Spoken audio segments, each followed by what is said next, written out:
नमस्कार, मी भीमराव कराळे पाटील, BKP 24 मराठीमध्ये आपलं सर्वांचं स्वागत. आज नवीन दिवस, नवीन विषय, नवीन दिवसाची नवीन अशी चर्चा.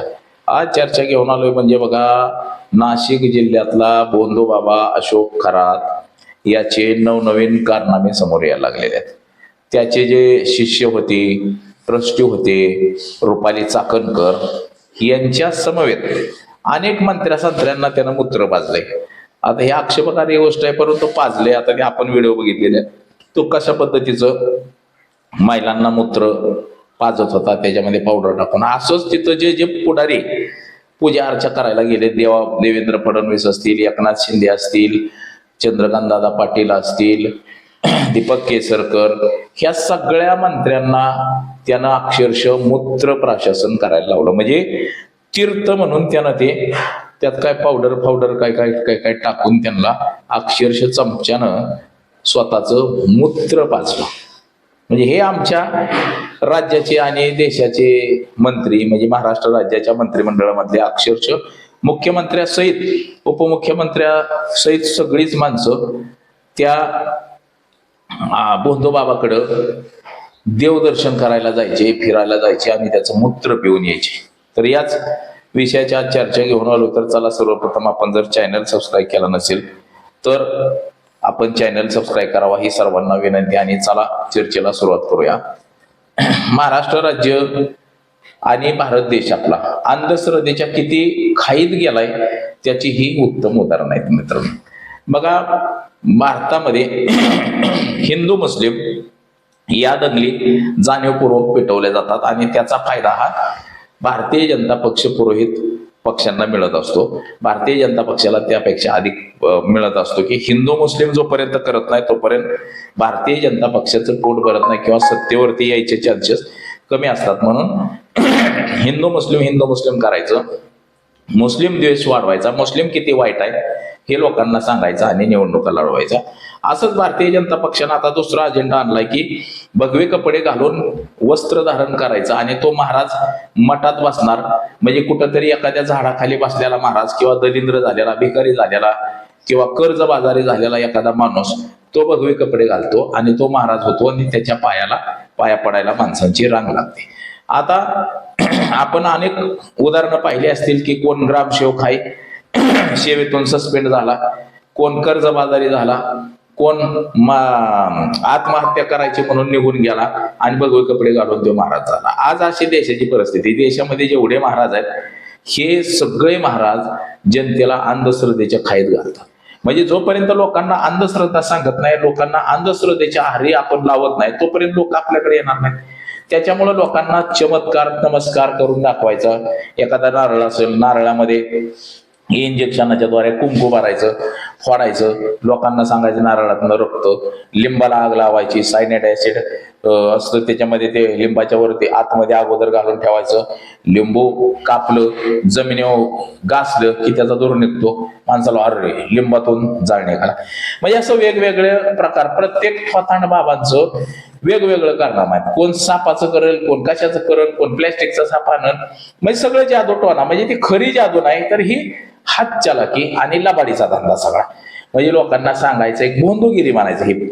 कारण की जर हे जादू टोना जर खरा असता तर सरकारनं ह्या सगळ्या जादू टोना करणाऱ्या माणसांना, देवदेवतांच्या, ही जी अंधश्रद्धा पसरवणारे म्हणजे जादू टोना जी करणारे सगळे देवऋषी आहेत किंवा बुवा महाराज आहेत, ह्या सगळ्यांना 5-5 लाख पगार दिले असते आणि पाकिस्तानच्या बॉर्डरवर ठेवलं असतं आणि सांगितलं असतं की त्या पाकिस्तानला करणी करा, पाकिस्तानला जादू करा, पाकिस्तानचा नायनाट झाला पाहिजे, पाकिस्तान लय आजारी पडला पाहिजे, सगळा पाकिस्तान, त्यांचा पंतप्रधानासकट सगळी जनता आजारी पडली पाहिजे, म्हणजे अशी जादू करा असं सांगितलं असतं. परंतु हे सगळं थोतांड असतं.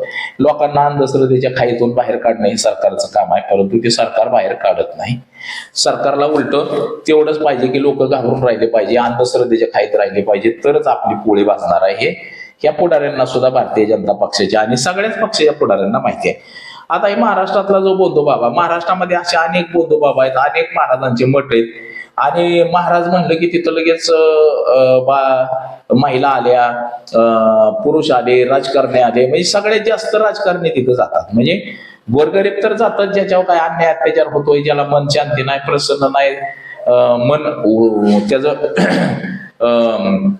एका जागेला थारा नाही, अशी माणसं तिथं आपल्याला आराम मिळावा किंवा मन शांती लाभावी म्हणून जाणारी खूप आहेत. तसंच कुणाला मूलबाळ नसेल अशा महिला सुद्धा म्हणजे किंवा दवाखाना करून जर आपल्याला होत नसेल तर चला देवधर्माचं बघू असं म्हणणारी सुद्धा लोक आहेत. ते पण ह्याच बोळ्या बाबड्या लोकांचा गैरफायदा हे असे बोंधुगिरी करणारे महाराज घेतात. आता हा नाशिक जिल्ह्यातला अशोक खरात म्हणून हा बोंधुगिरी करणारा बोंधू बाबा अक्षरशः भयानक तो निघला. अक्षरशः त्यानं अनेक महिलांसोबत लैंगिक अत्याचार केले. अशा बोंधुगिरींना जेलमधनं बाहेर निघलं नाही पाहिजे. आता बघा तो गुजरातचा आसाराम बापू, हरियाणाचा राम रहीम, हे सगळे देशातले जेवढे महाराज आहेत, समजा 100 महाराज असतील तर त्याच्यातला 1% किंवा 2%च महाराज खरेत त्यांच्यावरती काय अन्याय म्हणजे त्या महाराजांवरती काय आरोप झाले नाहीत की ह्यांनी कुणावर काय अन्याय अत्याचार केलाय. बाकी 80% 90% महाराज सगळे थोतांड आहेत. उगा 2-3% महाराज खरेत, बाकी सगळे थोतांडगिरी करणारे महाराज आहेत. आता तो गुजरातचा जो आसाराम बापू सुटलेला आहे, लैंगिक अत्याचार करणारा बलात्कारी, आज 6 महिन्याच्या पॅरलवर आलाय तो दवाखान्याच्या, तर त्याला VIP ट्रीटमेंट दिलं जातोय. सगळं पोलिस सुद्धा त्याला गाडीत घेऊन बसवते, ती पोलिसांचं संरक्षण आहे. म्हणजे VIP दर्जाचा माणूस झालाय तो, म्हणजे बलात्कारी, एक देशाचा गुन्हेगार, मुलींचा गुन्हेगार. VIP दर्शन घ्यायला जातोय, कुठं राम मंदिराला जातोय, कुठं इकडे जातोय, कुठं तिकडे जातोय. म्हणजे हेच आपल्याच देशामध्ये हे असं चालू शकतं. हे जर दुसऱ्या देशात असतं तर त्याला उलटा टांगला असता आतापर्यंत, त्याच्या मागे हिंडणाऱ्याला बी टाकला असता.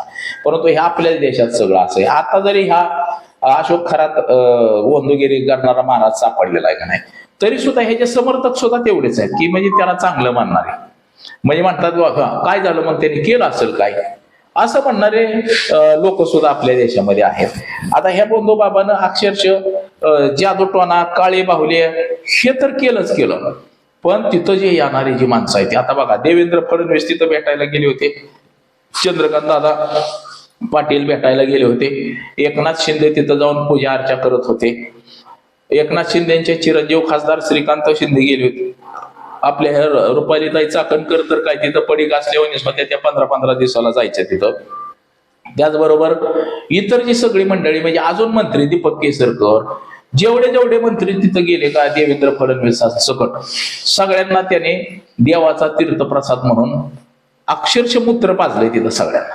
म्हणजे आता त्या महिलेचा आपण व्हिडिओ पाहिला, त्या भगिनीचा, बाबा तिला कशा पद्धतीनं तो मूत्र त्याने पाजलं. असंच ह्या सगळ्या आमदार खासदारांना पाजलं की देवाचं तीर्थ म्हणून तिथं जेवढे गेले, कलाकार असतील, राजकारणातले असतील, सगळ्यांना त्याने ते तीर्थप्रसाद म्हणून चमच्यानं त्या सगळ्यांना मूत्र प्रशासन करायला लावलेलं आहे मित्रांनो. आता ते उघड दिसतंय, परंतु हे आमच्या देशाचे जे राजकारणी आहेत किंवा आमच्या राज्यातले राजकारणी, त्यांना त्याचा काही सोयीसुद्धा फरक पडणार नाही. आता बस सगळ्यांना कळतं की च्या पाहायला ह्या महाराजांनी आपल्याला सगळ्यांना मूत्र प्रशासन करायला लावलेलं आहे, हे दिसतंय, सगळ्यांना वाटतंय, पण त्यांना त्याचं काहीही वाटणार नाही. जाऊ दे, पिलो म्हणणार, काय करायचं बाबा, आपण गोमूत्र पितो तसंच हे पण पिलो म्हणायचं, असं म्हणतील ही लोक. परंतु मला सांगायचं एवढंच की मित्रांनो, आपल्या देशामध्ये अंधश्रद्धेचा बाजार, आपल्या राज्यामध्ये अंधश्रद्धेचा बाजार मांडणारी लोक आहेत, त्या लोकांना पाठबळ हे आमच्या देशातले अधिकारी वर्ग आणि राजकारणी वर्ग देतोय. जे आमचे अंधश्रद्धा निर्मूलन काम करणारे दाभोळकर असतील, कलिवर्गी असतील, आमच्या अनेक लोकांच्या अंधश्रद्धेवरती काम करणारे, अंधश्रद्धेचं निर्मूलन करणाऱ्या लोकांच्या हत्या केल्या जातात दिवसाढवळ्या, आणि त्या हत्येचे आरोपी सुद्धा सापडत नाही.